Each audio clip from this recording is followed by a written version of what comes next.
مرضی تمام حالات میں اللہ رب العزت ہی کی پوری ہوتی ہے۔ اس بات کو ہمیں سمجھ لینے کی ضرورت ہے، مان لینے کی ضرورت ہے۔ غور کیجئے، حضرت آدم علیہ السلام جنت پہ رہنا چاہتے تھے، اللہ تعالیٰ کی مرضی تھی کہ جنت سے زمین پر آئیں، تو مرضی کن کی پوری ہوئی؟ اللہ رب العزت۔ سیدنا نوح علیہ السلام کی خواہش کیا تھی، مرضی کیا تھی کہ بیٹا بچ جائے، یا بنی ارکب معنا، اے بیٹا آ جاؤ، مرضی کن کی پوری ہوئی؟ اللہ رب العزت کی۔ حضرت ابراہیم علیہ السلام چھری چلانا چاہتے ہیں، بیٹے کو ذبح کرنا چاہ رہے ہیں، لیکن مرضی کن کی پوری ہوئی؟ اللہ رب العزت کی۔ حضرت اسماعیل علیہ السلام نے اپنے آپ کو پیش کر دیا کہ میں قبول کرتا ہوں اس ذبح کی نعمت کو، سعادت کو، آپ ذبح کیجئے، مرضی کس کی پوری ہوئی؟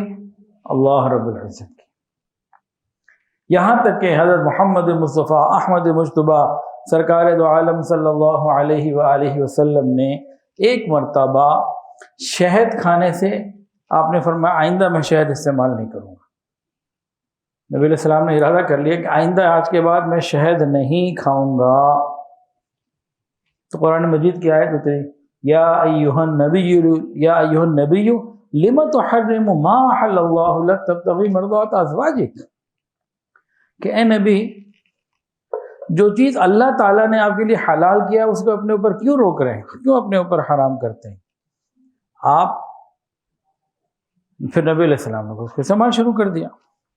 تو طے شدہ بات ہے کہ مرضی ہر حال میں اس ذات کبریا کی پوری ہونی ہے، کائنات اس کی ملکیت میں ہے، مخلوق ہر وقت اس کے کنٹرول کے اندر ہے۔ تو جو اللہ تعالیٰ چاہتے ہیں وہی ہوتا ہے، جو ہم چاہتے ہیں وہ نہیں ہوتا۔ ویڈیو کے نیچے سبسکرائب کے بٹن پہ کلک کریں، بیل کے آئیکن پہ کلک کیجئے تاکہ ہر نئی ویڈیو کی نوٹیفیکیشن آپ کو مل جائے۔